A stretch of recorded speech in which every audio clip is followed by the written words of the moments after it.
Welcome back to the Mina Kimes Show, featuring Lenny, the only NFL podcast where the host puts the hump in Marlon Humphrey. It's not me, that's Lenny. And no, that's a good one. It's a good one. It is. Are they still calling it Super Wild Card Weekend? Probably. You got Yeah, to, man. If there's 6 games, what a thrill. so many games. That voice you heard is the one and the only Ben Solak. I'm so happy to be here in my house recording. I mean, I first just for anyone listening who's in LA, hopefully you're safe and your family and your friends and your loved ones are safe because it's absolutely crazy here. I landed last night. I flew over I was in Bristol from the east side, and it literally looked like Lord of the Rings. Like, It's scary. but we're pretty close to. I mean, it's unbelievably scary. And it's just. Whew, hopefully, by the time this hits your ears, things have calmed down a little bit, and there's birds in the sky. Speaking of birds, we got big Eagles Packers showdown. Oh, actually, I think the Rams game is still happening here. Yeah. The air quality is pretty rough right now, so we'll see what happens in that regard. We'll get to those games, but we are going to start with the annual Texan spot. Is it the Chargers spot or the Texans spot on Saturday afternoon? I it can't be annual for the Texans. The Texans weren't here frequently enough. I feel In like spirit, though. yeah. Though I guess the Chargers, right, has only been one postseason game as well. It's spiritually a very Texans Chargers spot. How I agree. how stoked do you think the NFL schedule makers were when they saw that the Chargers and the Texans were playing each other Yeah. because of the way things shook out, which just was I I had a feeling that the Eagles game was going to be, Sunday night, and I had a feeling that the AFC South game was going to be in the afternoon, and it did not disappoint.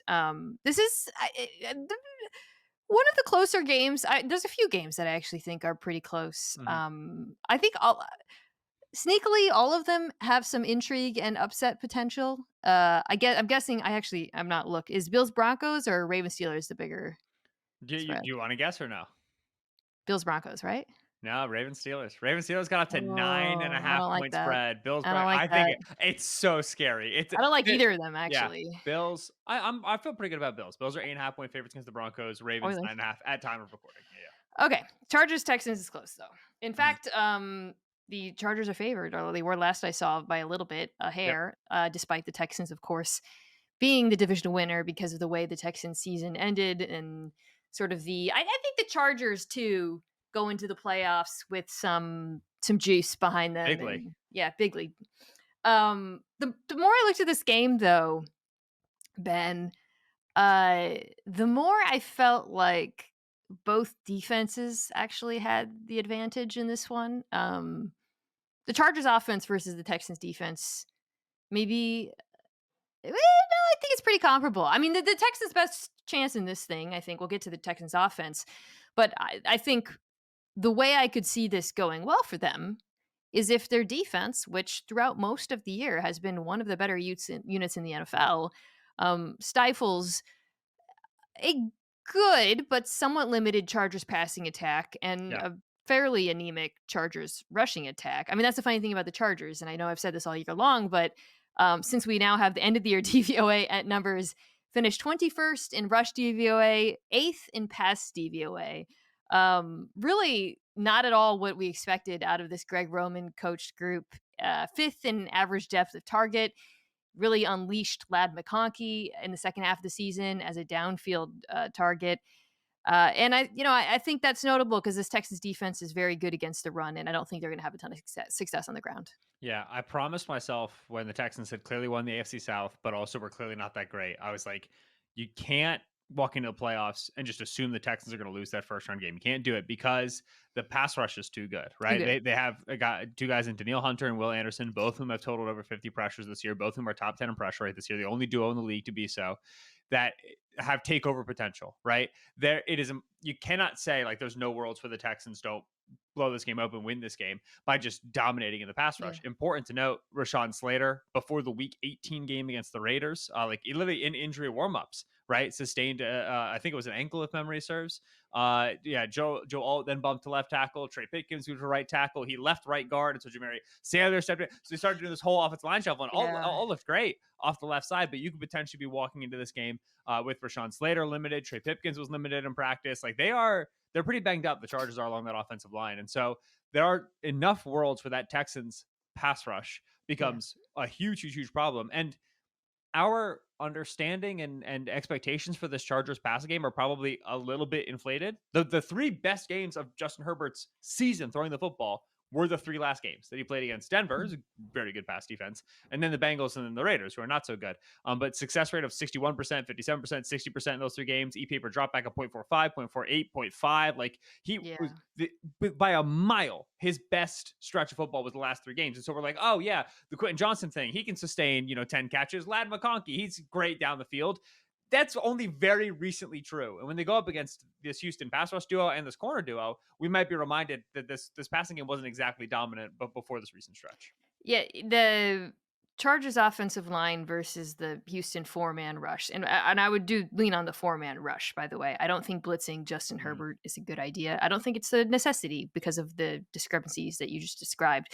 If Slater was healthy, I would be kind of maybe asking questions like, "Oh, how do you get those matchups on the inside where the Chargers are the weakest?" But if you got Pipkins, pardon me, suddenly you feel pretty good about whether it's Neil Hunter or Will Anderson Jr. just getting after it. So I think for the Chargers, the question just becomes how do you slow that up? Mhm. You've seen teams have success, particularly in recent weeks, against this Texans defense.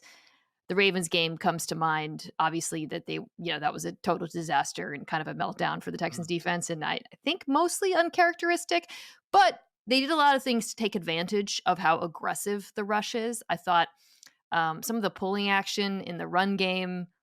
I think they came out with like a big trap run. They had a few on like their Mhm. first drive. Derrick Henry went absolutely nuts on. This is a very good run defense. I wouldn't be surprised if Greg Roman watches that game and tries to emulate some of that. Yeah. I think they're going to lean heavily into the play action pass, which is something we've also seen in recent weeks, by the way, which I think against Denver in particular, which is another how do you neutralize this rush, different kind of rush. I think Justin Herbert had like over a 50 or 60% play action pass rate. I felt like every rep was play action. And while this Texans defense statistically has been very good against play action over the season, they don't have either of their starting safeties anymore. Aziz Al-Shaair is back, but I do think on the back end, the middle of the field in particular is a little bit more open than it was through the first part of this season. And obviously, you want to stay away from the cornerbacks who are very good as much as possible.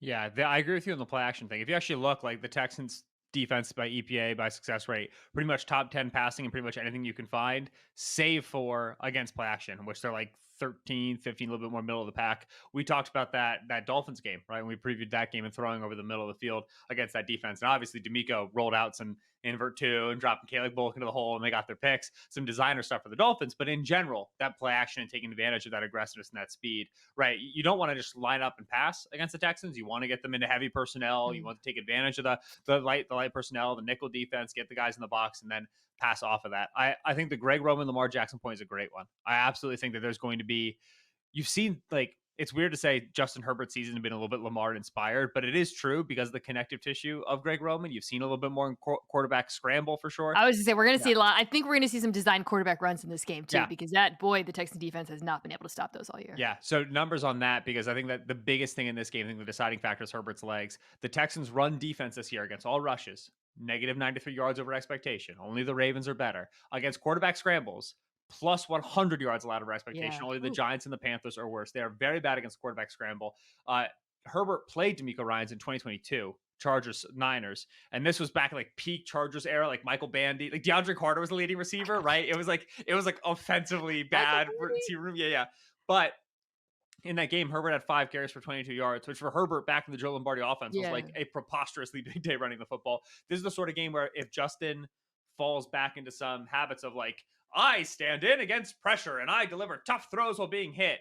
Okay, you might hit some good ones. You also might deliver some. You might get some shots to the ribs. You might, lose Yeah. some strength, and you also might throw some bad picks. This is a good game to tuck and run if you're Justin. I think it's gonna be a very, very big day The for Herbert scrambling. the Texans defense against quarterback scramble really the Niners defense also against quarterback scrambles and quarterback design runs, but particularly scrambles is interesting to me because it does feel structural, right? Hmm. Like we're now going on two different defenses with both with like really a ton of talent at all three levels, but it has been a weakness for his defenses. And I think a lot of it is they play a lot of man coverage, and I think they're going to play a lot of man coverage in this game. So there will be opportunities for Herbert in that regard, or they play quarters. Hmm. And you saw Lamar Jackson bump a couple of huge runs up the middle just when they do that. So yeah, I wouldn't be surprised if Greg Roman does try to emulate some of the stuff we saw in that one.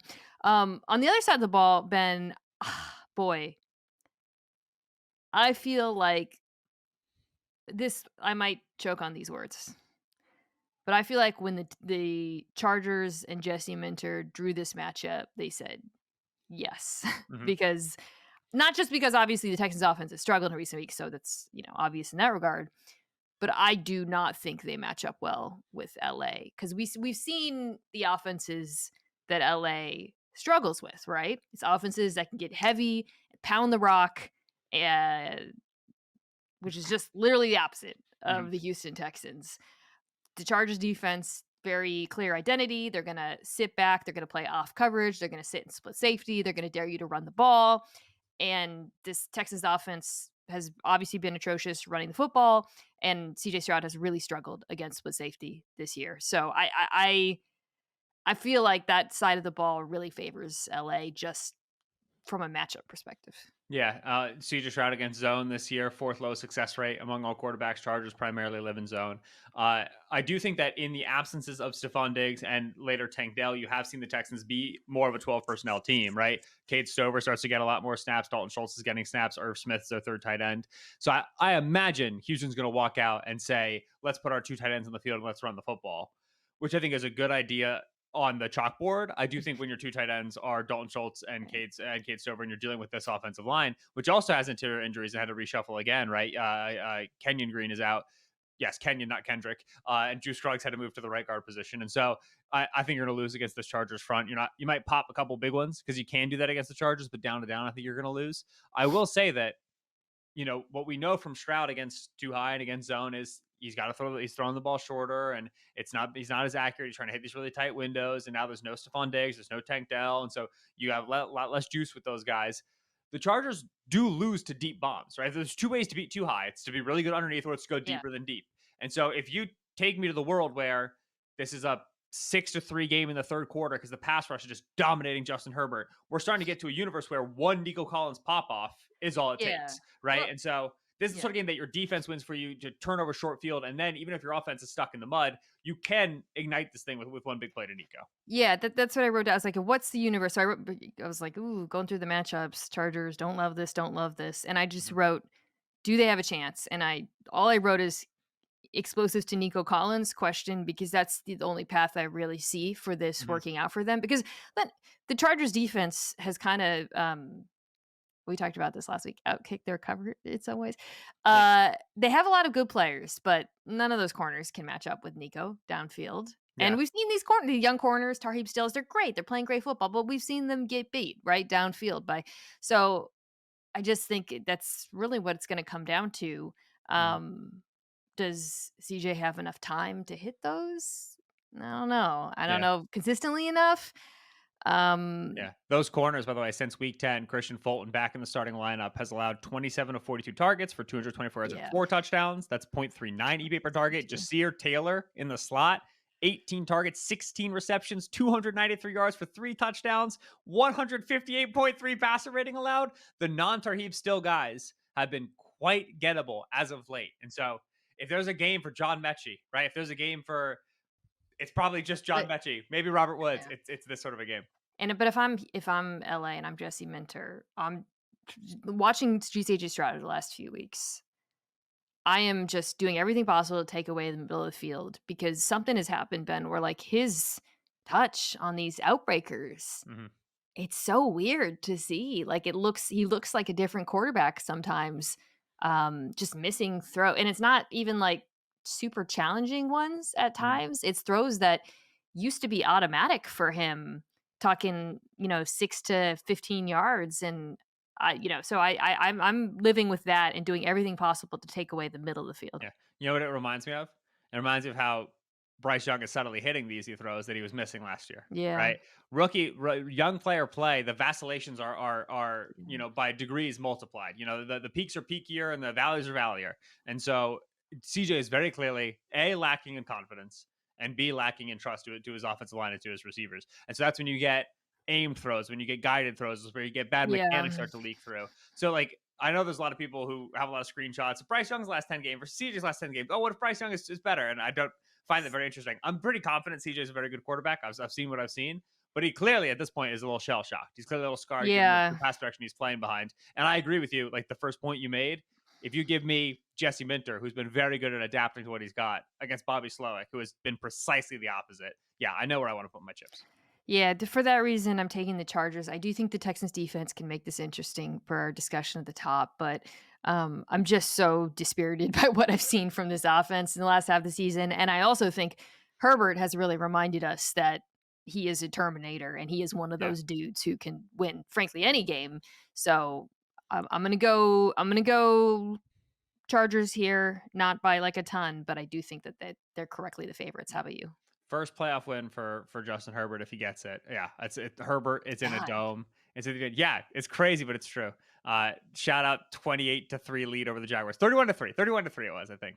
I think Michael Over the Bandy was Jaguars. getting targets in that game, right? Yeah. If I remember correctly, like meaningful goal line targets to Michael Big Bandy. pod Wait, for Michael Bandy. somebody got hurt, and then Michael Bandy replaced him. I can't remember how exactly it went. I've relived that game so many times in my mind. There was a definite like Okay. It was 27 to nothing is sliding what the doors deficit was. moment. And the Jaguars won 31-30. Yeah. Michael Bandy did not see a target in that game. Am I De- confusing this with a different game? A different DeAndre Michael DeAndre Bandy? Carter got into that That's who I was game. thinking. That's who Sorry, you're DeAndre thinking of. Carter is Yeah, the yeah. one who came in for someone else and started getting targets There because of you it. go. I can't remember who it was. Maybe it was Keenan Allen. I don't remember. Anyways, okay. Steelers Ravens. I think I don't agree with that line that you said 9.5 points. Yeah, I and don't. it's I it's been it's been sprinting to the Ravens. It was like 8.5, and I think that okay. that is bad juju, I guys. don't I like don't that at like all. it. I don't like it. So obviously the reason for that. There's a couple reasons. Um, One is that the Ravens kicked their asses last time they played. And the other is that the Steelers offense has looked like bad over the last few weeks. It's been, and I thought the final game, Week 18 against Cincinnati, would be a mouthwash game for them, and it was just not. It was more of the same against arguably the league's worst defense. However, I do have a thought. I want to run this sort of, I don't know if I would call it a silver lining, but it kind of feels weird to say. When they played the Ravens in Week 16, I actually thought the offense looked good. Yeah. I It remember just you tried to sell me on this on it Christmas, was and I was so like, I looked "Yeah, it up.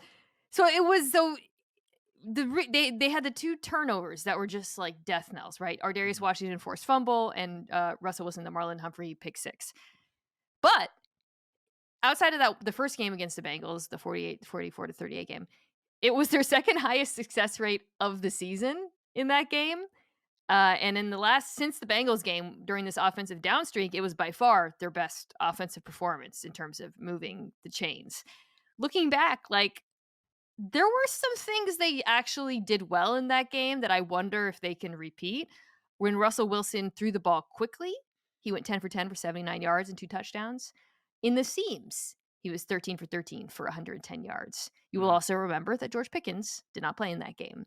So while I understand they played badly and they've been awful, I actually do think in that game, weirdly, they had one of their better performances, and maybe they can repeat some of that. Yeah, I definitely think given how much more clear our understanding of the Ravens' defensive improvement has become, you look Yes. back at that game and you're like, okay, 17 points without George Pickens against where this Ravens defense has been is nothing to sneeze at. I will give you that. It's going to take more than 17 to win it this time, right? You are not Yeah. getting the game you got from the Ravens in week 12. I want to say it's when they played previously. No, excuse me, week 11. That was the 18-16 win where Chris Yeah, Boswell kicked 6 field goals. missed And field goal. Yeah. yeah, Lamar completed under 50% of his passes and they had drops down the field. So it's going to take more than 17. I am like, maybe I got by these Steelers. Every single year I'm always like, the Steelers aren't real contenders. They aren't real contenders. Don't buy this. This year I was like, okay, maybe they're kind of actually sorta. And then since then they've like lost 4 straight to playoff teams. I still think that we underestimated the impact that some of the injuries had over the course of December over some of their losses. Now they're getting George Pickens back and they get Deshaun Elliott back and Joey Porter Jr.'s back. Larry Gajobi's back. Like, I think that kind of rounds Yeah. out the team a little bit of a better form. They're playing a Ravens team they know very, very well. As everybody knows, when Mike Tomlin and John Harbaugh play, the underdog usually covers. Like, I think this is going to be a very close game. Throwing out It, the record yeah, books. it's gonna have to be a really, really impassioned performance from the defensive front because without Zay Flowers in this game, the Ravens are, they're still going to live in some play action pass. And Isaiah likely is going to get his, and Mark Andrews is going to get his. But the Steelers are a predominantly single high team, and Zay Yeah. Flowers has been the guy for Lamar Jackson against single high, both Yeah. in the intermediate crossers and in the wide receiver screen stuff. Without him, the Ravens are going to become a lot more incremental on offense. So I hear you because I think the Zay Flowers absence is very large, and I'll get to a couple of the reasons why it concerns me. However, against man coverage this year, Mark Andrews actually leads all receivers in yards per route run for the Ravens and has a surprising I thought it would be Zay Flowers' target share by like a Mhm. mile. Mark's pretty close. I think maybe in addition to the Ravens defensive improvement, which I think we finally all kind of like gathered, like put our arms around and be like, okay, this defense no longer Mhm. sucks. Can we all admit that it was I kind of think that the Mark Andrews Mhm. impact in the second half of the season has been a little bit slept on. Like, Touchdown in 6 straight games, Mark Andrews has. because especially because of the injuries in the early part of the season, he was not, and I think fantasy people were really mad at him. He's been awesome Yeah. in the second half of the season. So one would think he would have to be. One would think that, like you said, I expect we see a lot of play action. I think we're going to see a lot of 12 personnel in this game with Andrews and Likely, who can also Likely is unique in that he can actually stretch the field as a Mhm. tight end. So there's that. The one thing where I do worry about without Zay Flowers, a little bit, the Steelers defense has a very glaring weakness, which is they are just horrible against quick game. This Mhm. was on display dramatically in the Chiefs game where Patrick Mahomes just pew pew pew pewed them to death. The last time they played in Week 16, Lamar killed them in passes under 2.5 seconds. He had a perfect passer rating, 9 for 10 for 136 yards and 2 touchdowns. That's where Awesome. I worry a little bit about Zay Flowers because of all the guys on the roster. He is the guy who gets open quickly and then gets you yards after the catch. How many times have we seen him get first downs that way? So I guess I do worry a little bit because if you're Pittsburgh, the dream scenario for you here is it's third down and Lamar Jackson's just looking downfield, patting the ball, Mhm. escaping guys. That's good. That's what you want. Good, very relatively Yeah, good. It feels terrible, but but it it's is good. it feels Yeah. but it is a much more likely, I think we agree, path to success Mhm. than this other version, robot Lamar Jackson, who's just been systematically disemboweling defenses with his quick. He's been the best quick game quarterback in the NFL this year. This offense has been, and that I think is what you want to avoid. Yeah, I very much agree. The Zay Flowers, like the screen aspect and the design touch underneath aspect and the quick game aspect, that's the chunk that feels more missing in this particular matchup. Certainly the Mm. big gains down the field, if it were a different opponent, we talk about that, but that feels absent in this matchup. This is a big game. Todd Monken's getting a little bit of his head coaching opportunity, talking about this, interviewing with the Jets and whatever. And we don't talk a lot about Monken because Lamar's Yeah, Lamar and because Henry is Henry and whatever. But Monken has awesome. done a very nice job over He's his been his two really years great. here. Yeah, Like because he has such a good star in Lamar, and because they've added a guy like Derrick yeah. Henry, it feels like he's not additive. But a lot of offensive coordinators would get in the way of some of this stuff, right? With like, I don't want my quarterback screwing around in the backfield that long, or like the way Henry has to integrate into our offense. And Monken just hasn't misstepped over 2 years, right? It's been a little bit of a slow build, and the wide receiver room I think is far from perfect, and sometimes is a headache. But in general, like he's done, I think, a very nice job. Patrick Ricard's a weird guy to use. Derrick Henry needs a specific usage, and everything blends very nicely. This is a sort of game where you would love, like I remember that Bucs game that Lamar played, where just like every Justice Hill screen went for 15 yards, right? Every Yeah. single like Isaiah Likely shallow went for 12 yards. This is the sort of game where if you can get Hill activated to get Keaton Mitchell going on the offense, use some of these ancillary pieces to still rip off explosives, you won't feel the absence of Zay as much in this game. And so this is a big Monken opportunity because the Steelers know how to frustrate Derrick Henry. They did it in the first matchup, and they Lamar tends to perform under his Yeah. season average when he plays the Steelers. Now this year that means he's the fourth best quarterback instead of the first best quarterback, but still the Steelers know how to kind of take away your strengths, make you play left-handed. So that's where Monk has got to step in. The Henry thing is interesting because, they have had success against the Ravens rushing attack until the last time they played, in which every single Ravens run featuring motion went for like 10 plus Mm-hmm. yards. Actually, 7.9. I looked it up. Patrick Queen is huge in this game Mm-hmm. because I guarantee you Todd Munkin has circled him, right?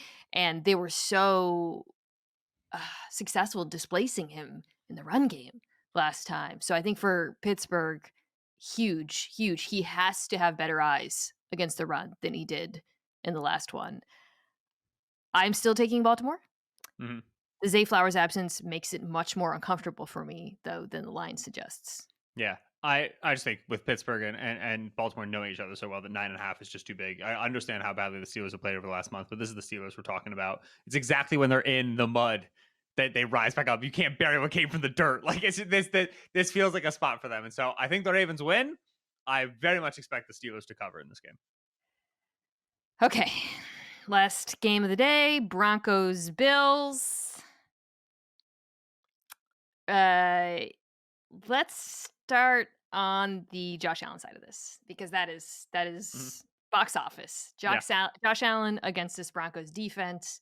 Do you think this Broncos defense is the best in the NFL, or do you think this is the Eagles? No, I put Eagles very clearly and comfortably over the Broncos. I'd put the Ravens clearly and comfortably over the Broncos. Clearly, Yeah, comfortably. yeah, Okay, Broncos is very, very good defense. They're top one in EPA per all drop back. Like right. it's a very good pass defense. There when you know a team is in man and when you know a team is blitzing, there's ways to get after a team, right? The Broncos dictate, and defenses that are used to dictating when they run to a quarterback like like Josh Allen, excuse me, can implode very suddenly. Yes, I'm thinking of the Detroit Lions game, right? Think about that Yeah, Detroit Lions game plan. It was like, oh, you guys blitz and play man, watch these rub routes, sucker, and like that's exactly you just copy paste that yeah, into this Denver game, and I think it's a lot of trouble for Vance Joseph.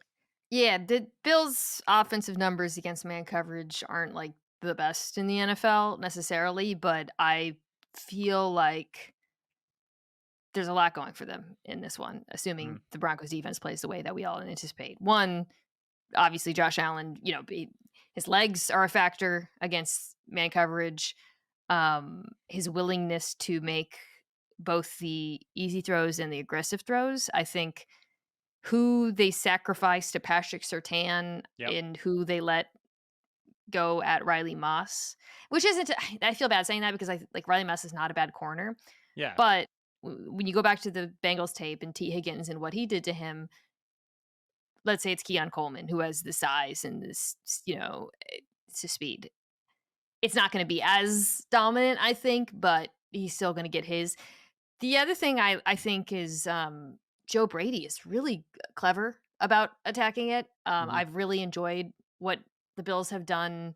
You talked about sort of some of the just that ability to create picks. And I mean, the Bills offense, I feel like while it's not the best group of pass catchers, I think Brady does a really good job of getting them open and giving Josh Allen answers to this type of defense. Yeah, the one thing because I my opinion on Joe Brady, the play caller and play designer, has been mixed. To LSU to Carolina to Buffalo. Like I think that there's a lot of hype and then there's a lot of smoke and whatever. The one thing that you can set your watch to with Joe Brady, Brady is extremely good at getting pass catchers open from the backfield, and that's going to be a problem for any team that blitzes like Denver does, and it is absolutely unequivocally going to be a problem in this game. Whether it is James Close, whether it is Ty Johnson, whether it is even Ray Davis, like they're going to be releasing guys out of the backfield. And you think about some of the games that you've seen receiving backs have against the Broncos this year in like a Bijan Robinson, you start to realize what sort of stress that can put on a defense, especially with a linebacker like Cody Barton and Justin Stronad. Yeah. It's just a little bit gettable.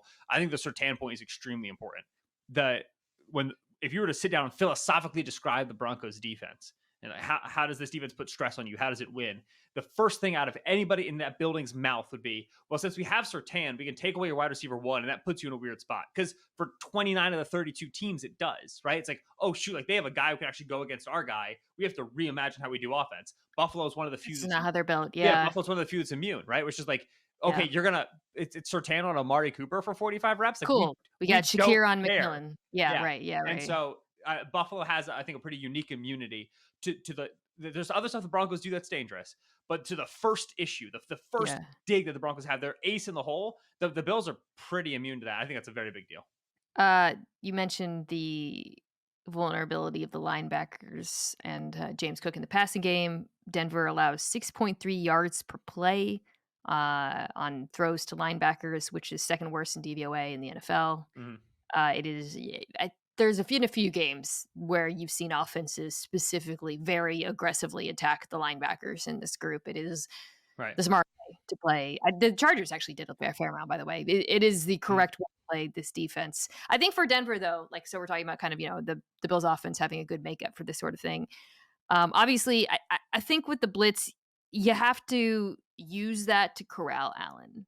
And I will say Mhm. this, like, the whole pass rush is exceptional. I think I know I hear what you're saying about how Denver, you view them behind maybe a couple defenses in the Mhm. NFL, but I think one like across the board, this defensive front is really, really strong. Like Nick Bonito right now is playing some of the best football in the NFL. Zach Allen, obviously, insane.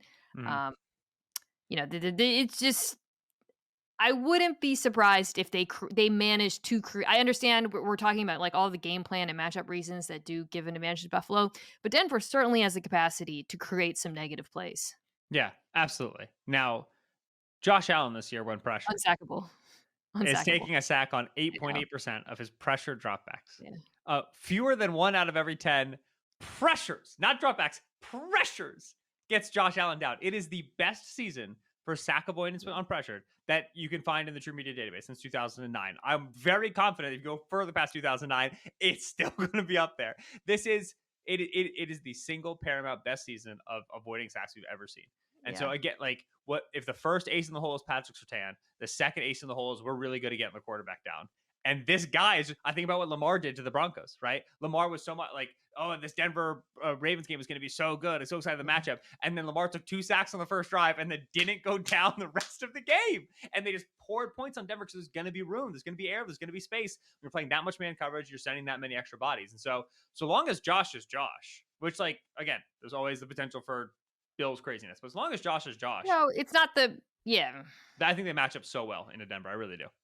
Um, I will say I don't think that the Bills defense matches up as well This with is the interesting. Denver Yeah, yeah. offense, and that's why this is a little bit dicier for me. The Bills defense is good. They're very solid. They have the kind of the opposite identity from Denver. Like everything we just said about Denver is Mhm. they're kind of like the opposite ways. Um, but there's some pretty specific vulnerabilities that I think Sean Payton can attack. One is similarly to the Chargers, teams that can run the ball well with heavier groupings. We saw that, of course, with Baltimore. Baltimore being kind of the case study for both of those defenses, right? Now, the Broncos are not that. However, when they put multiple tight ends and backs on the field, everyone has this idea that they have like this awful, horrendous rushing run game.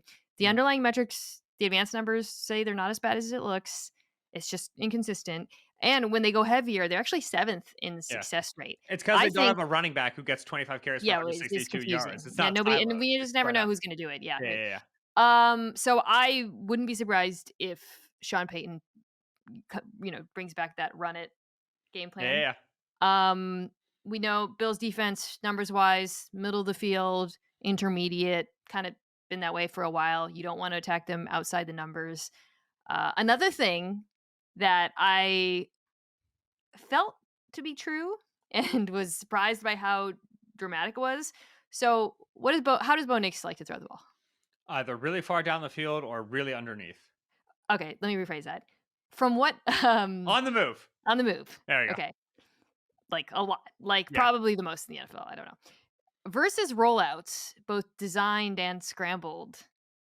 The Bills defense 32nd in success rate, 30th in EPA per play. The Mhm. success rate one, I was like, "Damn, it's that bad?" Because so I think there's a clear game plan here for sure. I'm not saying that they can necessarily execute it, but I think this offensive line has an advantage against that pass rush. It there's the ability to move the ball in them. Yeah, I have one more for you, which is the Broncos have 169 dropbacks in which they throw the ball behind the line of scrimmage. Is the third most in football. It's a big part of their offense as of late. Yeah. 13th in success rate. They're ninth in EPA per play. They get a lot of explosives out of those behind the line of scrimmage. Talking about traditional running back screens, but also like the Marvin Mims stuff out of the backfield and Mims late in the down. Like they found a nice menu of plays there. Bills 31st in success rate against throws behind line of scrimmage because Yeah. structurally, because Yeah. Buffalo they They're playing Buffalo, so off. Yeah. the Yeah. second level of Buffalo's defense is Yeah. remarkably deep relative to the Yeah. second level of the defenses. So then it becomes all right. By the time we rally up and tackle, even if we're Yeah. good at rallying up and tackling, you're already 3 yards past the line of scrimmage. So okay, we get you down 4 yard gain, get you down 4 yard gain, get you down four. All of a sudden, I break one tackle, right? And now you've allowed me to inch my way down the field doing this. I've got a lot of opportunities to do this. Eventually, I'm going to break one, and so you have to be able to. You must be able to limit yards after the catch against this Broncos team, right? Bo Nix has 3 games this year with over 200 yards after the catch total. It's the Falcons, the Chiefs in Week 18, and then the Chargers in Week 16. All of those games, the EPA numbers through the roof, success rate through the roof. Like when the Yeah. Broncos can just yak you to death, they will. And Buffalo tends under Sean McDermott in this season to be like average at allowing yak, but still, this Broncos team is very committed to it. So I agree that Yeah. the way this Broncos offense has evolved at the second half of the season does pair nicely into going against Buffalo's defense. Bills defense. I misspoke earlier when I said intermediate. I was like, I actually meant they're awesome intermediate. They're good. They're bad short. The Mhm. biggest discrepancy was 32nd EPA per play, 0 to 10 yards. You did behind the line of scrimmage. Mhm. Second, 10 to 20 yards, which Yeah. again, that's you explained why basically it's then they're very bad in first down rate on short throws as well. We have landed on a lot of the same observations about this Nope. defense, Right. and it obviously is how this Broncos offense likes to play. So Yeah. So I this now, is the thing. Like I the Broncos offense, you got to choke them out, but they just is not what Buffalo does. So I'm just saying that they don't the style that it takes to I think really give this offense, pardon me, a hard time is just not the normal style that Buffalo plays yeah, with. I think about that Chargers primetime game that they played against the Broncos, and it's the sort of thing where it's like, all right, Yeah, Jesse Minter is going to structurally yeah, give you this stuff. In the first few drives, it's like, oh my god, like they're going to score on every single drive. You key in a little bit on tendency. You start to figure out where the plays are. You start to move guys in the front a little bit, take away some of the runs. You introduce a couple more third downs. You get a penalty or two. That's the thing about playing ball the way the Broncos want to play ball in offense. You got to be perfect. 11 play drives, 12 play drives, 13 play drives. And it's one of the yeah, reasons why Sean Payton loved Bo Nix so much, and he's been proven correct in this aspect, is Bo is such a veteran presence for a rookie. He's got so much experience under his belt that he can sustain those drives. He's not going to shoot you in the foot the way maybe a lot of other rookies would. But still, it's a first playoff start on the road yeah, in yeah. Buffalo where you have to go punch for punch with a Josh Allen offense that I think is going to be putting up 7 points pretty consistently. And so the He's margins are very, very thin. so I a lot of my notes for this were from the Chargers game because of the sort of shared DNA, kind of the stylistic Mhm. similarities.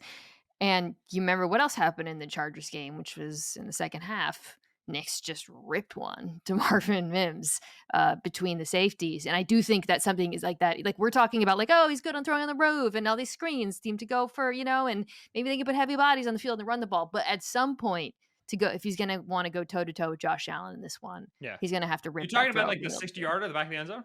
Mm. That was Yeah. Bengals. Yeah, yeah. Bengals Okay. game?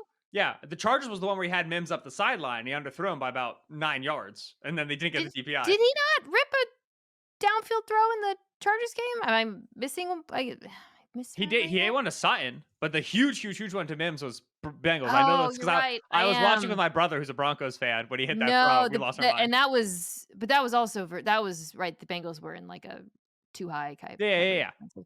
Okay, why did I think he hit a deep one in the middle of the field to the Chargers? Mhm. I feel let's say, Well, in any case, he's gonna have to make a throw like yeah. that against the Bills because Oh, this wait, dink no, wait, Mims had a 53-yard catch. No, that was the big catch and run he had, the 53-yarder against the Chargers. That was up against the left sideline behind line of scrimmage. That's the one Mims well, had against the Chargers. while we're talking about him, I've Marvin Mims.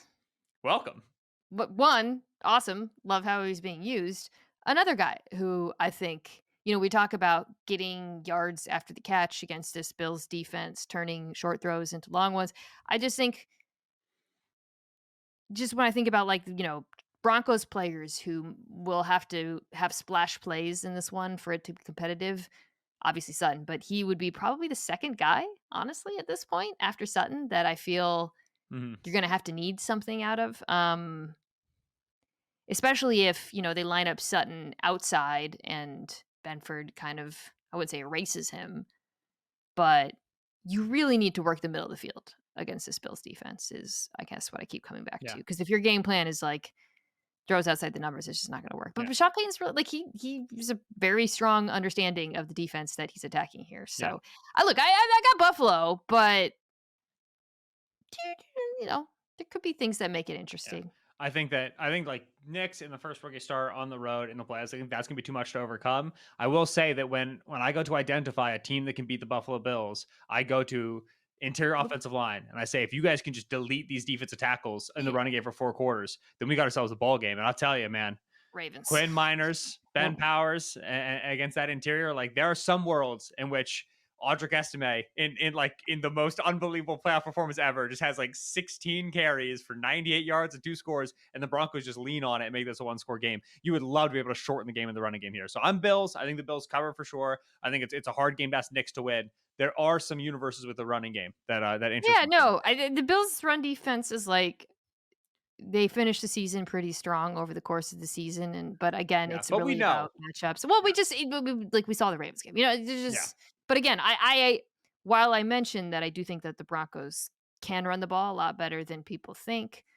um, they're not the Ravens, obviously, so mhm. it's trickier. All right, let's take a quick break, come back, and get to Packers Eagles, featuring both starting quarterbacks. All right, we're back. It appears, as of this recording, that both Jordan Love and Jalen Hurts are going to play in this game. Jalen Hurts returned to practice. He was in concussion protocol. We were briefly faced with the probability of having to revisit the Tanner McKee tape, but don't think that's going to be the case. Let's start on that side of the ball. The Eagles offense against now that we have because it would be very different if Jalen Hurts wasn't playing in this one. Um, I think the Packers pass rush versus the Eagles offensive line might be one of the bigger mismatches in the entire Yeah. Super Wild Card weekend. What Uh, say you? yeah. This I went back and watched that week 1 Careful, game. careful. I went back and watched that week 1 game, and I was just like, I don't even recognize most of Yeah. what's happening in this Oh, game. yeah. So, like, some of these games are rematches. The Rams Vikings, I think, was a much more interesting one. Mhm. I started watching this. I was like, nah, Yeah. it's not really. Jalen Hurts was pressured on 35% of his dropbacks in that game. He was drifting in the pocket. They were inviting pressure. Guys Like were falling down yeah, if you watch everywhere. that game, you're just like, oh man, It's Rashawn terrible. Gary's about to have a season, and then like that just Yeah. doesn't happen. The Eagles cleaned up so much from a turnover perspective, from just like a play clock execution perspective. Right, it was the first game in the Kellen Moore offense, obviously first game for the Packers and the Jeff Hafley defense, what have you. But you go watch that game, you're like, this Eagles offense just operationally is night and day. Hurts has cleaned up so much of his game. Now, obviously, we haven't seen Hurts in the last couple of weeks, and the Hurts that we saw over the final, 6, 8 games of the season was playing good ball, but also was, uh, as he much was in the 2022 stretch, is not the featured part of this offense, right? The featured part of this offense is their ability to get behind that line, hand the ball to Saquon Barkley, and go. And the Packers have become a better run defense since rookie linebacker Edgerrin Cooper got involved in playing outside of his goddamn mind over the last month of football. But they're pretty feast or famine, right? They're hunting TFLs, they're hunting penetration, and they get you behind the line of scrimmage a couple times, and then all of a sudden you can still pop a big one on this team. And so I think Eagles' trench advantage is very, very significant in this game. Yeah, I think they'll be able to run the ball, but in the pass game in particular, I do think not only will Hurts have all the time in the world as we suspect, we'll see. Um, there's just a lot of mismatches on the Mhm. field with Jair Alexander out for the season. I mean, what I'm kind of interested in, and I'd like to hear your perspective on this, is um, where they attack. Right. So look, AJ Brown is a mismatch against any of these corners. AJ Brown, if you get him one on one on the outside, I don't think that I don't think Jeff Hafley will let. I think he's more likely to see numbers on the ground, by the way, than letting that happen, is my suspicion. They Mhm. might show that and then go to 2. But if you have 'em one-on-one, you take it. However, what we have seen very clearly, especially over the second half of the season, and is this Packers defense, the middle of the field is ripe for the taking through the air. I don't I so Evan Williams has been that injury has been pretty massive for them in that Yeah. regard. Interestingly enough, so I was looking at the EPA per play on passes outside the numbers in between them, and over the course of the season, they were first outside the numbers and 15 between. So then I narrowed it to when Jair Alexander went out, and they were even better outside the numbers and even worse in between. They are That is weird. actually first by a large margin on throws outside the numbers. Like, so the cornerbacks have been Mhm. actually pretty good at limiting that, but between it goes from first to 22nd. Struggled to defend tight ends. So I think, for the Eagles, it's kind of like, okay, how best do you deploy, like, if you know that you're going to have time to pass and you know you have a talent advantage, which part of the field are you trying to attack? Are you coming up with a game plan like specifically focused on where the Green Bay Packers have struggled the second half of the season? The number one thing I want to do is I want Jalen to get rid of the ball quickly, right? If you go and you look at like this Eagles passing offense without quarterback pressure is first in like several metrics. It's first in EPA per dropback. If you look at this passing offense when Jalen Hurts is pressured, it craters, right? Hurts is not good throwing on the move. Weird for a mobile quarterback, but he isn't good at doing it. Takes far too many sacks when he is pressured. He's not Yeah. as good at escaping sacks as he used to be. And a lot of his throws when he is pressured end up being contested balls, late balls, interceptable balls, so on and so forth. The Packers are you talk about the Steelers' weakness versus quick game. The Packers are also not good against quick game this season. Without Jair Alexander, they don't feel comfortable pressing their corners as much. They spend a little bit more time off when they are in press. Eric Stokes is a guy that you can get after. Keyshawn Nixon is a guy you can get after. And so to me, like I would love this. This would be a great game to like reintroduce and dabble with some of the shotgun series and some of the RPO series. And RPOs, I would yeah, yeah, RPO them like crazy. yeah, and again, there's some team speed to worry about with a guy like Edgerrin Cooper. He's a legitimate like splash playmaker to be concerned. There's no Evan Williams. Like we've got a lot of guys in the second level that we feel really comfortable. If we get the ball to Dallas Goddard in space, we can break some tackles. So to me, my objective, if I were Kellen Moore, would not be about region of the field. It would be about time to throw. And I would want to make sure that I'm having really abbreviated dropbacks. Let's get Jalen into a rhythm, especially with him having missed some time. And let's just let our yards after the catch guys win for us.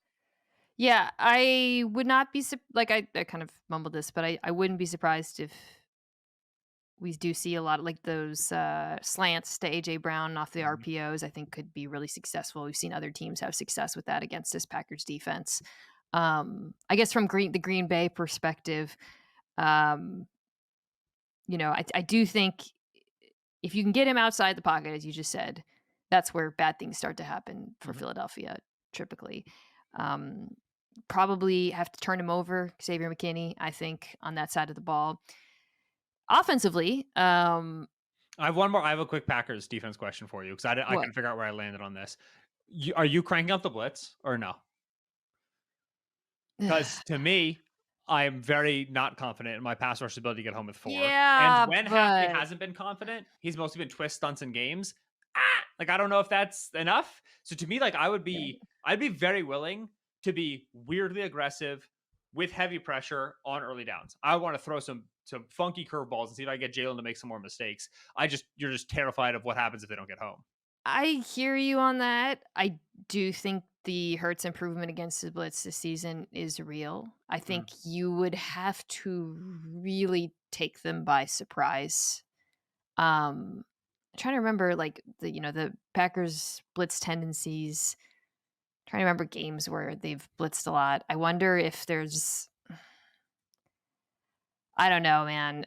I think they blitzed a lot in the first game, actually. I don't have Yeah. that in front of me, They blitzed and they blitzed Hurts a was decent quite amount. successful against them, if I remember Yeah, correctly. they blitzed a decent amount, and they have largely dialed down on the blitzing except for, like, specific matchups Wh to the point this what year. did Hurts do in that first game against the Blitz? Do you have it in front of you? Because I I don't have it in feel front of me, like but I it can in, like, was 5 pretty seconds. pretty bad. Yeah. But again, it was week 1. It was quite some time ago, but that was the big question we all had about this offseason, the marriage with Kellen Moore. Against the blitz, 6 for 7, 91 yards, a touchdown, 158.3 passer rating. That'll play. Yeah. I don't. There's no good answers with the pass rush. I hear you. I think yeah. I think Cooper is a pass rusher is probably your best chance of creating some negative plays and um hopefully forcing him to make some bad decisions and turn the ball over. I think offensively is where this gets a little bit more interesting for me or the other Mhm. side of the ball because Eagles defense has been spectacular and I think Packers defense's offense, pardon me, has obviously been inconsistent, but I do think there's some interesting things that they can do. So no Christian Watson in this one. It is a very large injury. Dominique and I talked about this a little bit, but the Packers offense with and without him versus man coverage. Let's start there actually. Do you think Vic Fangio plays more man coverage with Christian Watson out? Or do you think he trusts with no one to stretch the field, do you think he feels good sitting in quarters against this team?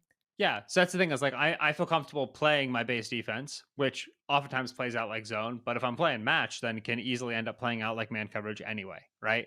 So I don't feel like, "Oh, their man beater is gone, let me put myself into a different defense to take advantage of that." I just say, "Alright, I'm gonna live in my base defense, my match quarter stuff."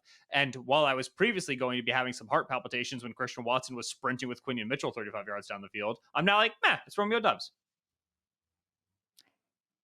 Andrew Hawkins, who is on NFL Live, did a great tape yesterday. We were on the show talking about this injury and talking about the Packers receiver core and how there's really no field stretchers, pointing out that Dontavian Wicks has put on tape many of the things that Christian Watson does Mhm. in terms of the types of routes that he's running, his ability, his size, contest his ability to track the football. Dontavian Wicks has obviously not lived up to the promise of last season. He's probably going to have to in this Yeah. game because otherwise the field is just too compressed without Christian Watson. And I like these pass catchers. I like Dobbs. I like Reed. They're very versatile Mhm. and interesting.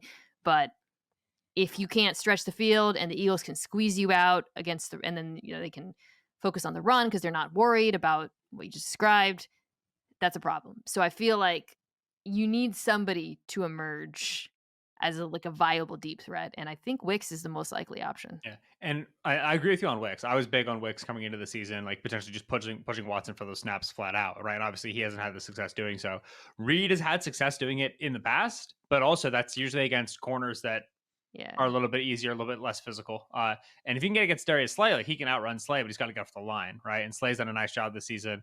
Maybe not as fast as he used to be, but he can still deny releases very well. Level throw, 50-50 ball to Dobbs, and Dobbs will occasionally pay him off. Again, I don't love it against these outside corners. The if the Eagles are in man, the matchup that scares me the most defensively for the Eagles is Tucker Kraft, right? Because the Eagles do a nice job. Really? Yeah, but the Eagles do a nice job taking away tight ends like structurally in the zone coverage. They have Yeah. extra guys and bodies and eyes on him. But Kraft, all right, is a big nasty son of a gun. Kraft Yeah. is in a different passing game that funneled some more targets to the tight end, probably with a different quarterback who was less like, yeet, let me throw it 40 yards down the field. Kraft to be a very dangerous, high volume, and productive receiver. And the Eagles do not have a guy who I like running with him. Maybe it's Reed, but even then, like Reed Mhm. doesn't typically get into those snaps. Like Kraft is the dude to me who, if there's no Watson, and you tell me, hey, the Packers had 4 explosives in the passing game, who do they come from? My first guess is Tucker for sure. Well, do we think without Watson that the Packers are going to lean into their heavier groupings a bit? And do we think that they feel comfortable running the football against the Mhm. highest light box team, I'm pretty sure, in Yep. the NFL? Like, so, you Jalen Carter versus the interior of the Packers offensive line is a very interesting strength on strength matchup to me. That's just bullies, right? Like Elton Jenkins, Jalen. That's just really good stuff. Mhm. And then you got Tucker Kraft in there, who's a bit of a bully. Like, if you're Matt Lafleur, knowing everything we've just described, you're not really, you don't have like the traditional field stretcher right now.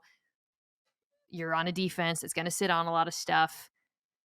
do you feel good about, because running the football has been their strength, right? Like, so do you lean into that perhaps? Like, and if you're a Vic Fangio, are you happy that they're leaning into that? My first 9 called plays would be runs. Like, Yeah. absolutely 100% unequivocally. Now, the Carter problem is tricky because I agree with you. Elkton versus Carter, appointment television. Bring the Yeah. popcorn. Carter against Josh Myers, the center, and Sean Ryan, the right guard. I think that's edge Eagles for sure. And those are players that I think that have played well for what they've been on rookie contracts and everything. But I think that take the drafting of Jordan Morgan as kind of a sign of what they wanted the right guard position to be. I think there's some weakness there, and so you have a very good Eagles defensive tackle room, right? Carter is the feature film, but like Jordan Davis been playing great balls of late. Yeah. Milton Williams, contract year Milton Williams, good Lord Almighty, and so they've got dudes. This is the sort of game where it's not just that you think you have to be able to run the football. It's also the sort of game where like I think some of the Jaden Reed handoffs, some of the throws behind the Yeah. line of Well, scrimmage, the so swing screen lead stuff. It's going to be a lot of hijinks and nonsense. I think will work well. that's what the next thing I was gonna say is I love these linebackers, Dean and Bond. Little nosy. Hmm. Little nosy. Got They to can be. get a little aggressive against it's part of the design of this defense, because you got Mhm. these big uglies who have just been so dominant on the inside. They have the freedom to be flying downhill. But you talked a little bit about some of the horizontal aspects of the run game. I do think there's the ability there to punish them a little bit. Whether or not they can do so in the first half is probably going to tell me where this one's going. Yeah. Because if this Green Bay Packers offense can't run the football with a decent, I'm not even talking about explosives necessarily, but just like at a decent success rate in the first Mhm. half, I could see this getting out of hand because the other side of the Yeah. ball. They have to find a way to control the pace of this game and limit possessions. Absolutely. What it 100% comes down to, what the big thing circled in red on your sheet is the Packers are third highest team in the league in terms of run rate over expectation. The Eagles are fourth, right? Both of these teams want to establish it and then they want to shut the game down with it. So if you can dig somebody into a hole here, you can put them in a style of offense they do not want to be in. And the Packers have been better when trailing and forced to pass. Like Jordan Love obviously is good in those regards, but without Christian Watson, you lose some of the big play potential. And so the team that goes down here is the team that goes down, right? The first 3 drives, the first turnover, the first field flipping punt, like the margins in the first quarter, 20 minutes of this game are critical because whoever can maintain running the ball is at a huge advantage. And that kind of goes back to the Eagles offense and, what I said. I just feel like the Packers are going to have to turn them over to have a chance in this one. If they can do so in the first half of this one, and of course the Eagles often their struggles at the beginning of games are well documented at this point. Then we got a ball game, right? Mhm. Yeah, then you're feeling good. You can run the football. You can establish. You got possession. Jalen Hurts maybe getting playing from behind. So I do think game script is going to be really, really big in this one. I'm picking Philadelphia because I think that their offense versus the Packers defense is the bigger mismatch in this game. But there is a world. There's a world in which this goes a little bit sideways. Again, I feel like I say on every single pod I'm on. The last time the Eagles were trailing by multiple scores in the second quarter, it was like there was like a minute there in the Ravens game. But besides that one, it was week 4 against the Buccaneers. All right. The Eagles have been in neutral or better scripts in every game after the first 20 minutes, just consider like clockwork. And think about the Vikings against the Lions of week 18. When you can get a team in a script they're not used to, it takes a while to circle the wagons. It takes a while to remember how you act down there. And so that like if you are Green Bay and you're Matt LaFleur, if you can win the first 15 and try like against Vic Fangio team, I understand that is very difficult. But if you can do so and you can scheme that up and you can find those quick scores, think about the jump the Packers got in the Cowboys last year in the wild card round, right? Walk out 3 touchdown drives, Yeah. bang, bang, bang, 20-0. You can just put They've teams in had really weird tricky slow spots. starts as well. Yeah. I assume you're being Philadelphia as well. I lean Philadelphia. This line was 3.5. It's now 4.5. I will say, Jordan Love, like the whole practice thing today was weird. Like Matt LaFleur's being cagey. Love was giving weird quotes where like he's giving like 4-word, 1-sentence answers. Like, yeah, I feel great. What are you talking about? Like, I am unconvinced 100% healthy Jordan Love is playing on Sunday. So I lean Eagles for that reason in a big way. I've Malik got still some Willis, question marks. Yeah, wishbone, let's triple do a little two option. QB sets, baby. Let's get it moving. I wish Jordan Love ran more. Can we talk about that? You talked about the Eagles playing man. I mean, I have noticed. I don't know why he doesn't run more. Maybe someone can, Packers fan, can tell me about this because he's athletic. And you see defenses now increasingly comfortable playing like cover 2 man against Mhm. him because they know he's not going to take off. That might be another thing. I talked about how like you need like Wicks or someone to have success Mhm. downfield. That might be another thing that needs to happen in this one. Yeah. Jordan Love using his legs in key moments because he just doesn't. Yeah. Jordan Love's got a lot of like, oh, I can hit that throw to him, right? And so when he gets pressured, he just wants to like say like, oh, that means someone's open down the That's part field. of it, yeah. Uh, I was talking with a mutual buddy, Justice Mosqueda. We were literally talking about this exact thing. Like, why doesn't Jordan Love scramble? 2.7% scramble rate, Yeah. 24th out of 32 quarterbacks this year.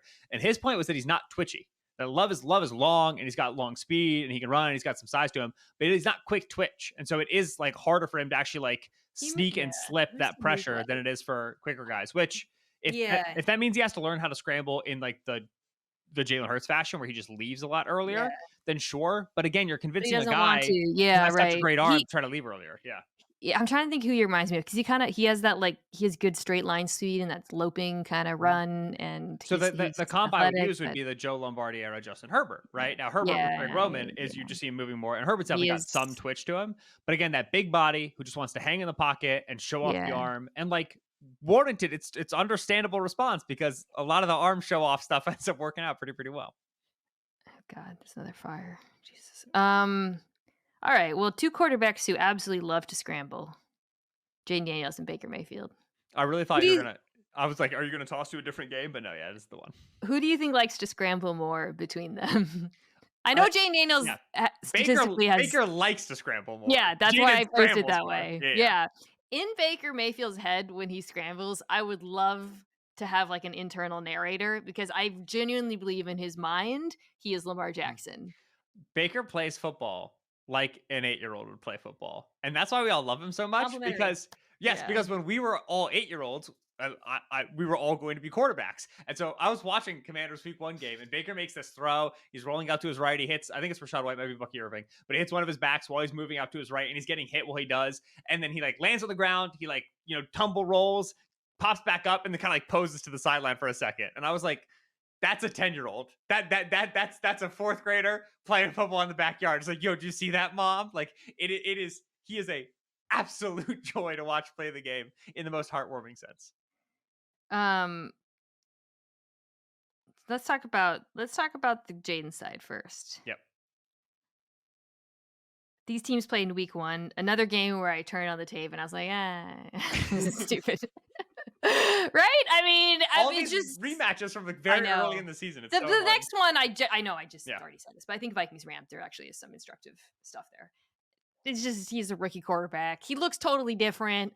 Um, One thing he did in that game that I think he will do is scramble. Obviously, he Mhm. had some success on the ground. The Bucks defense is bad. Like I was pulling all these splits. I was like, are they against no huddle? Bad. How are they against scrambling quarterbacks? Bad. How are they against quarterbacks who throw downfield? Bad. How are they against quarterbacks who throw short passes? Bad. How are they against it's just they're bad and Yeah.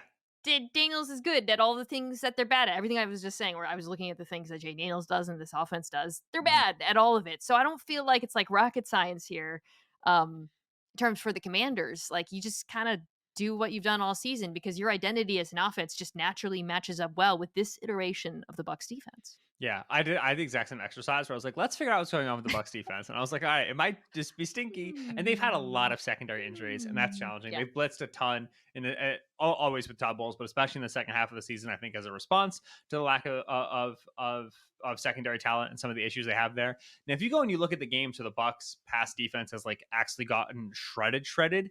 Usually it's pocket quarterbacks, right? We're talking about the Kirk Kirk Cousins Cousins. games. Yeah, Like Cooper. games. Yeah, Cooper Rush dunked Cooper on him, Rush. right? Oh, Lamar killed him, but Lamar did it from the pocket, right? It was a game where yeah. Lamar largely stayed in the pocket, and so in a quarterback in Jane Daniels who's going to move a little bit more. Todd Bowles, anecdotally and historically, has been a little bit better against mobile quarterbacks. He understands how to flush the guy and make him move out, and you kind of have rush plans and blitz plans as to kind of account for the movement, the expected relocation. And I will say that Jaden over the second half of the season, he's taking a lot more sacks than he was taking in the Yeah. first half of the season. Last half of the year for Jaden Daniels, he's 11th in EPA per dropback. He's 15th in success rate. He is 30th in explosive pass rate over the second half of the season. They have become extremely reliant on the underneath game. 25th in sacks rate. He has been contacted on 105 plays in the second half of the season, second only to Caleb. And so one of the things that we talked about with Jaden a lot in the pre-draft process, and then we kind of, said a little bit warningly in the first half of the season when he was lighting the world on fire is like, all right, this play style is hard to Mhm. sustain. And I think Yeah. Jaden has largely been better than I expected in terms of not accumulating hits. But especially in the second half of the season, his first rookie year, he's still not super NFL size or whatever. I think you're starting to see some of the contact accumulate on him for sure. Well, I mean, God, he's just scrambling so much, Yeah. right? And it's just, I actually think his ability to evade, I hear you, like, there's some Yeah. contact, but It's a volume thing. It's how many opportunities it's there a are. It's volume, not an right? efficiency But thing. Yeah. stylistically, I think he actually is a lot closer to Lamar as a runner than I thought Hmm. coming out of college. Because I thought coming out of college, I was very nervous about the pressure to sack rates, the hits he took in college, and in the NFL on tape, like he is good enough to evade Yeah. NFL defenders, and he does have he has really great spatial awareness. That if I there's a lot of I mean, if I had to pick the one thing about Jane Daniels, I think I didn't um give enough credit to coming out of it's Hmm. that. It's the spatial awareness as a Yes. runner and the ability to evade, hits. Which I 100% agree with, which makes his college film all the funnier because it's I know, like, it's like, you "What?" could have been I figuring know. this out and Yeah, you're no, I not. know because You're we knew he living had a like good this. arm, we knew he was accurate Yeah. throwing downfield, all of that. So, but the sack thing is big, and I think for the Bucs defense, while I still believe that this is a mismatch that favors Washington, um, you can see where this would go their way. It is getting sacks. Um, Jaden's numbers against the blitz are incredible this year, but he has also taken 17 sacks when blitzed, which is 32nd in the Yeah. NFL. You know who's 35th? Baker Mayfield. That's our boy. Uh, 18 sacks when blitzed. He is worse than Jane Daniels in pressure to sack rate. He is 33rd. Mhm. Now, that said, if I'm Tampa, if I'm Liam Cohen, I think there's some pretty you have a lot of options at your disposal to keep that from happening, to keep Mhm. Baker from getting pressure, to keep Baker from holding the football. One of which is you could run on them. Mhm. I mean, I think this Bucks rushing attack, this which has just been kind of fun to watch over the course of the season in terms of their evolution, right? Going from being a more of a zone team to more of a downhill gap team. I think they just match up really well with Washington.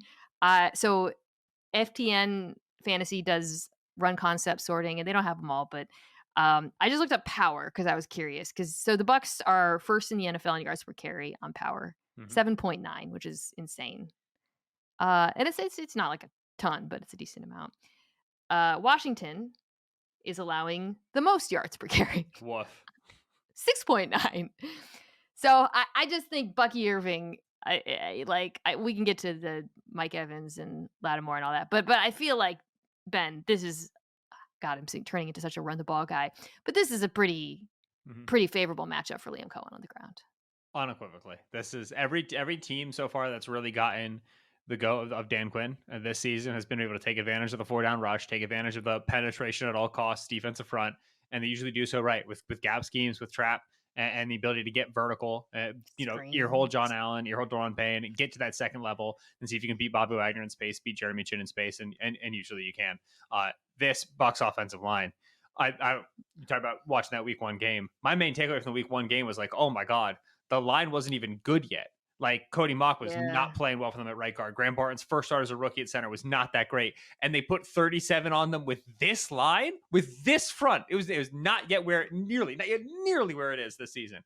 I am terrified that who's punting for the Bucks? Is it Camarda? Is that their kicker? Or their punt? I'm terrified the Bucks punter doesn't see the field in this game. Like if Cohen is as on it with the design running back game, the running back target game. Commanders give up a lot of yards per reception to running backs this season. They don't see a lot of targets against the Commanders because usually you're just throwing to the receivers.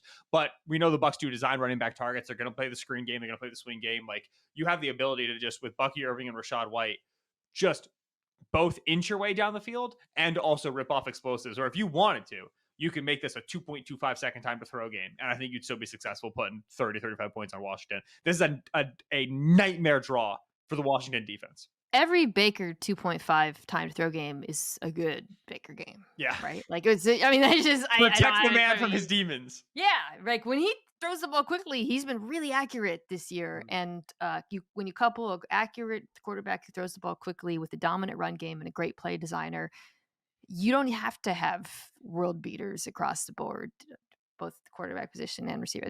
Mike Evans is a world beater, but I'm just saying like they have all of the ingredients I think that they need in this one. Liam Cohen head coach edition game too. Could see him Right? Yeah, pull yeah. out some tomfoolery. Um, this was tricky for me, Ben, because I think both offenses have an advantage here on both defenses.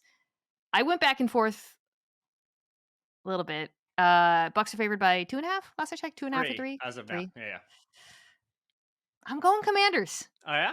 I am. Yeah, I just think the Bucks defenses are really bad, man. Like maybe I don't know. I have watched them pretty closely the last few weeks, and it is really a rough watch. So yeah. I lean Buccaneers in this one. I think that the shakiness in the Washington offense for the last back half of the season is legitimate. I think that they're going to have good moments here, but I think there's pressure points yet on this team. Bucks run defense remains good, remains a strength. Vita Vea, that defensive front. So you're going to put the Commanders in a lot of third downs. Commanders have obviously been great on third down this year. Have been historically good on fourth down this year. 87% conversion rate on fourth down. The best fourth down season of at least like 20 attempts in NFL history. So to me, like that screams regression. By the way, yeah, Commanders best fourth down conversion team in history. Bucks like the sixth best third down conversion team in history this year. 50.7% third down Yeah, conversion rate. there's been This nails this on this third whole down. game is just going to be good base defense forcing Yeah. late downs, and it never matters. I think it's going to be a ton of points. It's a lot of And points. yeah, and so I lean the Bucks in that game. I Okay. prefer the experience of the veteran, the guys with more weapons in the shootout. Anthony Jabundo of the Ringer with a good stat. Quarterbacks making their first playoff start. 19-37-1 against the spread, 19-38 straight up. That qualifies Jaden Daniels. I just think that playoff road environment is tough. Shane Daniels, fourth quarter overtime's got Oh my some gosh. sort of black magic voodoo on his Yeah. side, I feel like. Okay. Vikings Rams. Another close game. Banger. Vikings favored. This might have been the 2.5 one, right? Vikings favored by 2.5. It's Vikings very are favored by close. 1 right now. Okay, so the line has Yeah. gone down. Ooh, buddy. So this one I do want to go back to the last time they played because I actually think Mhm. it was week 8, so it wasn't like crazy long ago. So to refresh people's mind in this one of what happened, it looked like the Vikings offense was just ripping. Then Christian Darrisaw goes out. And it looked completely different after that, right? So Sam Darnold, when pressured in this game, went 3 for 7, 51 yards. Kept clean, he was awesome, but he really struggled on third down. They were pressuring him a lot. Jared Verse, here's a stat. In the first half, Jared Verse had 1 pressure on 13 pass. His pressure rate went from 7.7% to 30% Yeah. when he went up against Questenberry. So it's not longer damn Questenberry, it's Cam Robinson. Yeah. And so I guess I want to start here because I think that's the key matchup on that side of the ball. It's really everything for the Rams, right? Like when the Rams get pressure, let me pull this up. When the Rams get pressure, they are 12th in EPA per play. When they don't get pressure, they drop to 28th. Mhm. It really is like, is that 4-man rush getting home or not? And they're very, very good. They had a lot of success. The Vikings offensive line has been interesting, Ben, because like there's been weeks where it looks fine. The Packers obviously, but I think that has a lot to do with the rush. And then last week against Detroit, you saw a lot of breakdowns and then you saw bad Sam crop up, which isn't to say it was the offensive line's fault, but he is a somewhat Yeah. volatile quarterback. Yeah. So I guess my question for you is like, one, do you agree that that's kind of like this side of the ball? Because beyond that, I feel great about the Vikings' ability to go after Los Mhm. Angeles, right? Justin Jefferson against whoever they have on Justin Jefferson. I mean, it's just their corners versus the Vikings pass catchers is a mismatch. But really in the trenches, I think it comes down to whether or not this Vikings offensive line can protect Sam Darnold better than they Yeah. did the second half last time. The Vikings, when they had Darrisaw in, had some Trent Williams theorem to them, where they were like, all right, we're just going to slide the protection away from Darrisaw pretty much no matter the look we get. And we're going to have help to that side. We'll bring the back over to Darrisaw's side. But we just think we can always slide away from Darrisaw and be fine. And then they had to stick Questenberry in there. They had pretty much no emergency parachute and suffered. With Robinson in there, they're trying to do that a little bit. Right? They're trying to slide away from the left tackle. It's a lot of structurally how some of these reads work. And like, you just can't live with Cam Robinson doing that, right? The thing that like the Lions blitzed so aggressively, and there's only two teams that have blitzed the Vikings over 35% this year. It's the Lions of Week 7 and the Lions of Week 18, right? Like this is clearly how they want to go about it.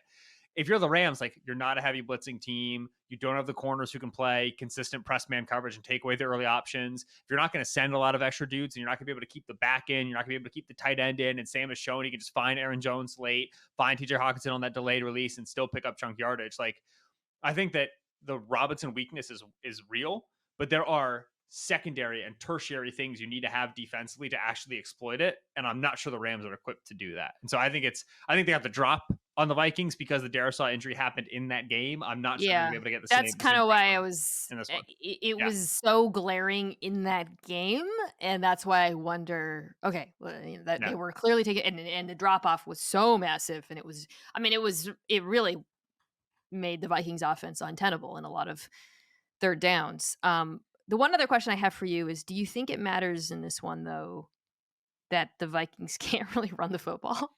Which I feel like sort of flew under the radar through much of the season because it's Justin Jefferson and Sam Darnold's Yeah. playing really well. They would have But good like, games on occasion. Like there were times yeah, where and every like, now and yeah, then there'd be an okay one, but I think it was really glaring against the Lions. And why it was glaring was it was a reminder that like this offense puts a lot on Darnold's shoulders. Like in a way, it doesn't because you have Justin Jefferson and you have Kevin O'Connell and whatnot. But he gets asked to drop back a lot. And watching Lions game, Ben, very different defense from the Rams. I understand that, but I was thinking like, man, it would be so good if they could run the football well yeah, right now, and they just couldn't. And you talked about the Lions blitzing them. I mean, the Lions in that game had zero respect for the Vikings play action, which is big because the Rams defense sucks against play action.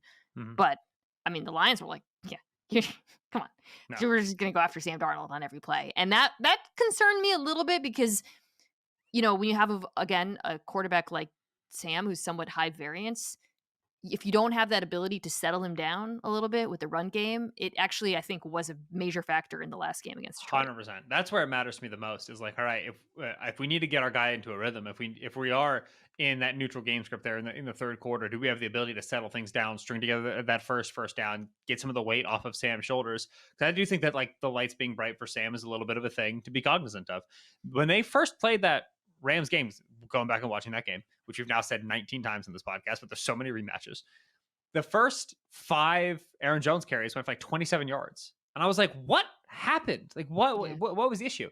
They just started to get tossed up front. I mean, like the penetration, and I think Braden Fisk had a nice game in disrupting there on the interior. Play. And I do think their guards are playing better as a lay, right? Dalton Reisner has kind of stepped in and they've changed the way their interior works a little bit. But that's the thing about a Garrett Bradbury, right? Is like you can sometimes take advantage of that guy with size, with quickness on the interior.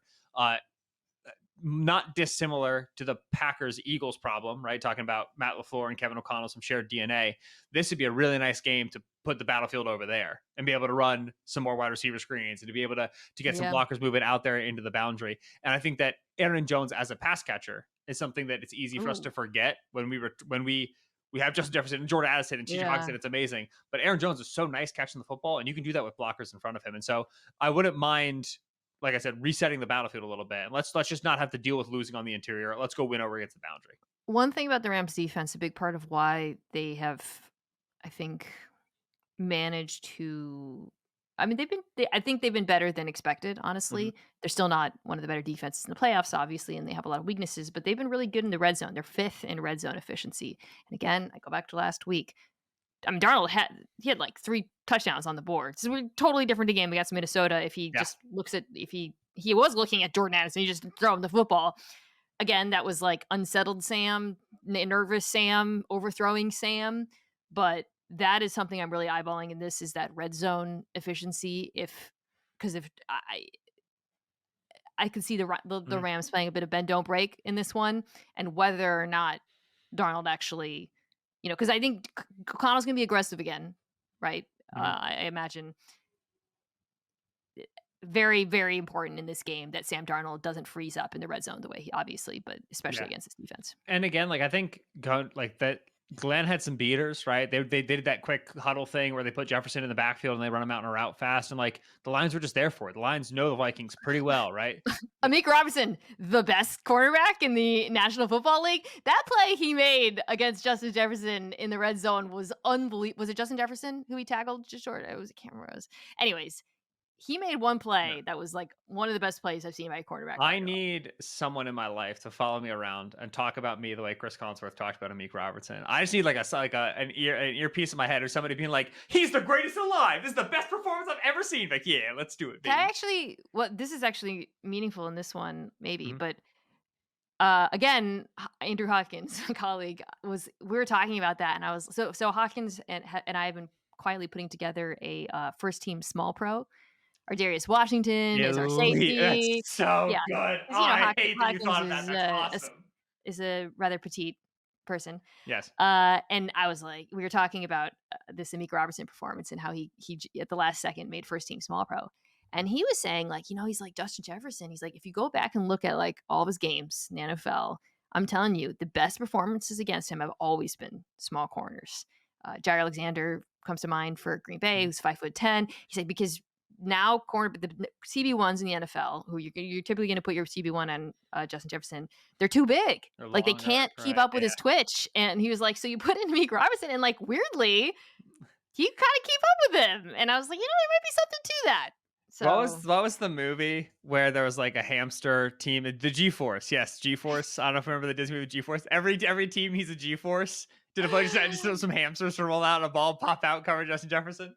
Bryce Young last second made this first team Yeah. small pro, by the I'm way. allowed to Shout out make these Bryce Young. jokes. I'm small, so I'm I'm this small is too. yeah, exactly. We're good. I thought you were Uh, tall. You always claim to be tall. You got to pick one here. in the NFL context, I'm Yeah. small. Okay, wait. So let's go to the Rams offense. So in that game, Matthew Stafford, went crazy, killed them versus blitz, between the numbers, single high, all of that. He was pressured on 12% of his dropbacks. 12?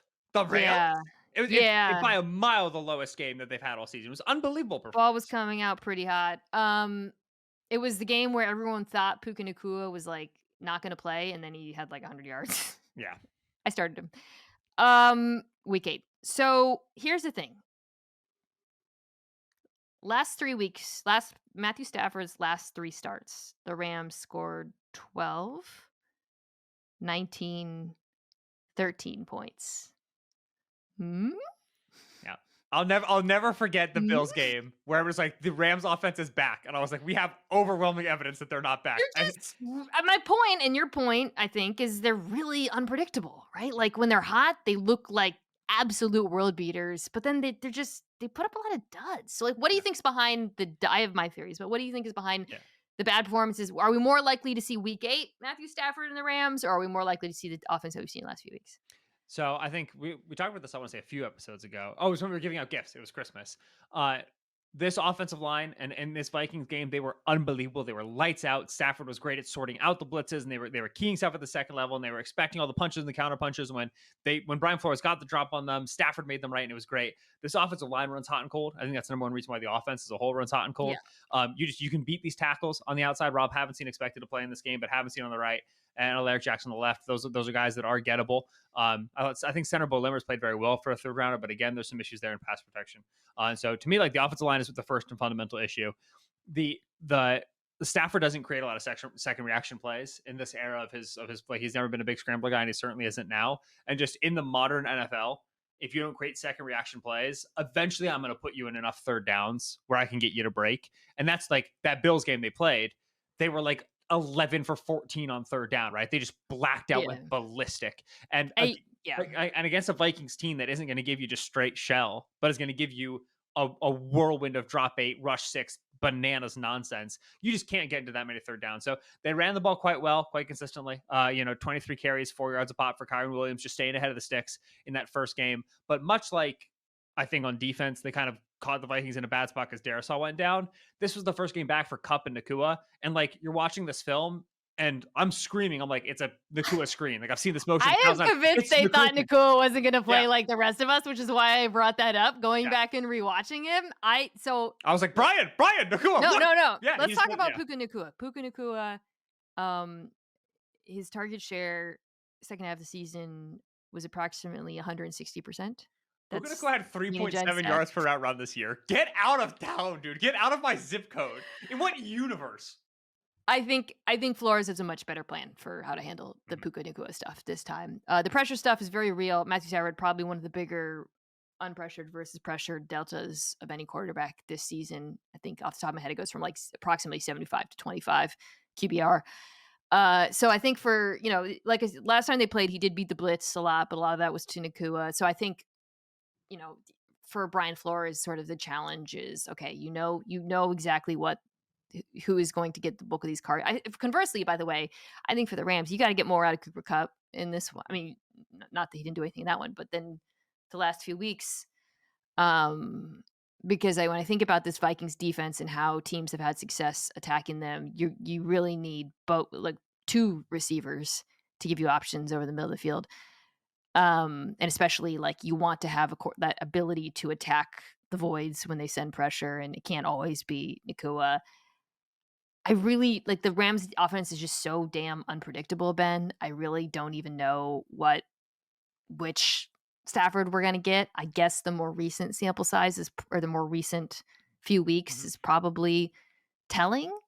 I also think this defense, to just get into something to prove after the Lions game, I weirdly think they're gonna kind of come into this one a little bit angry with a Right. little bit of a chip on their shoulder. I think Flores, so I'm taking Minnesota in this one, and I am nervous because we're talking about like what Stafford are you going to get? What Darnold are you going to get? Right. The week that you come out as a sympathizer, he lets you I down. was so pissed, dude. I was furious. But I just go back to that Vikings game. I'm like, dude, they left like 4 touchdowns. Like it was just there. They were moving the ball. It's just, and he was just off. And I just think, I know he's streaky. I understand that. But I just think like they're pass catchers against the Rams DBs. It's just I don't know. I think it's more likely the Vikings offense has a lot more has more success than they did last Yeah. week. That's all. I think, right. So the Vikings have lost to two teams this year, right? They lost to the Lions and the Rams. And so they just played the Lions. Now they're playing the Rams. It's like, all right, like you go back and you watch this Rams game. The Rams ran very pure in this game overall. I do think that largely like the offense kind of took Flores and the Vikings by surprise. They hadn't seen it with both Nakua and Cup out there literally for like the whole season. And so I think that you're going to see a much better game plan. I think you're going to see the corners walked up a little bit more pressing, a little bit more denying the screens, making like the 12% pressure rate is appalling for any defense, let alone one with John Grenard and Andrew Van Ginkel, let alone one that's leading the league in blitz rate. Like it's not going to be acceptable. They're going to be more aggressive with the wide receivers and they're going to get home. So I expect a much better day defensively. You, Stafford is one of 8 quarterbacks that I'm confident can beat Brian Flores. Like just like, okay, like you're great on the Yeah, chalkboard, but I can find the space, I can make the throws. he It's has to be. just, yeah, it's He's gotta got to be get for better than that, the majority of plays. Yeah. And with the Rams defensive liabilities, honestly, yeah, like one of my bigger confidences this week is that the Vikings are going to beat the Rams. If they get another Stafford game like that, great. That's awesome for us. It's gonna be a one score game in the fourth quarter. Yeah, it's kind of like with these quarterbacks who have both been pretty high variance. It's like okay, if this is like good Sam and this is bad Sam and this is good for the podcast audience. I'm trying to make like a one of those charts with two Oh, okay. spans I of had no idea what you were probability. making, but I was gonna help. Anyways, it's kind of like what the most likely outcome is you got end up somewhere in between on both of them, and Mhm. give me the Vikings defense over the Rams defense, and Yeah. that's sort of the deal. But give me angry Brian Flores with something to prove. Talk about Liam Cohen, Brian Flores getting head coaching interviews, put on some masterpieces on tape, maybe get a little juice. I don't know. All right, that's it. So this is I we feel like all 6 of these could be moderately interesting games. Yep. I expect Which all 6 favorites to win. You're the only one who picked an underdog. You picked the Commanders, I but hate the commies, I think it's yeah. gonna be great games. But I mean, like all these teams are so good. This is gonna be a good playoff run. It's gonna be really good. Is Vikings Rams the game you're most excited about purely just because it's close and Probably. I think that's the game that's most really likely to fun be like, coaching exactly like and the best film watch. I think Bucs Commanders are gonna be hilarious. I just with those quarterbacks, with those laid down offense, I think that's gonna be sick. Like there's some good ones. okay. Well, we always say, "Oh, they're gonna be close," and then inevitably we get a few crazy blowouts, so Bills we'll see. Broncos will not be close. That is my official Okay. prediction. Famous last words. I will never say that on tape. Broncos fans famously non-angry at Ben Solak this year. Vikings fans got really mad at me last week because I didn't give enough Really? attention to Blake Cashman. So Blake Cashman, who did not play in the Week 8 game against the Rams, will save the Vikings in this game. There you go. Like Cash. You picked the Lions. You were on And got on the record with yelled at that. by Vikings fans the whole time. They're both very passionate fan bases. NFC North this year, very passionate. When you win 14 games, you get to yell at some podcasters. Totally fair. Fair. All right. Well, listen. Thank you for joining me. I know it's a little bit chaotic this week because everything going on in Los Angeles. Thank you to the producers at Omaha Productions, Kirsten Sebecki, Anthony Jimenez, Owen Saylor, Jack Foster, Tucker Tastian. I will be back next week. God, divisional round. Bill Barnwell's doing the divisional round with me. Lucky Bill. And Ben will be back for championships, which is usually the best podcast. So this worked out really well for you, I feel like. Yeah. Well, the problem with championship is there's just 2 games. So you walk in with way too much prep and you think you have to get it all in. So I got to keep myself in control. Well, notoriously, you're concise. Yeah. So at hour 30 of this podcast, or hour 30. Thank you so much for everyone to listening. There is a podcast award for which this podcast is nominated. I think it's like best sports podcast, best American football podcast, American podcast awards. I don't know. I might be misrepresenting that. Anyways, the information. Oh, Tucker just texted it to me. Let's see. It's a finalist for the 2025 Sports Podcast Award for Best American Football Podcast. Voting is open until January 13. There will be a link in the description. Please vote for me so that I can just win voted. a podcast award. Oh, thank you. Appreciate that. Go team. You guys can check this out on YouTube at youtube.com/Mina Kimes. We are going to put out some more content there, including the much awaited which coaching job is the best decision matrix, which I shall do now that we have some more coaching jobs to discuss. As always, thanks for listening. Bye.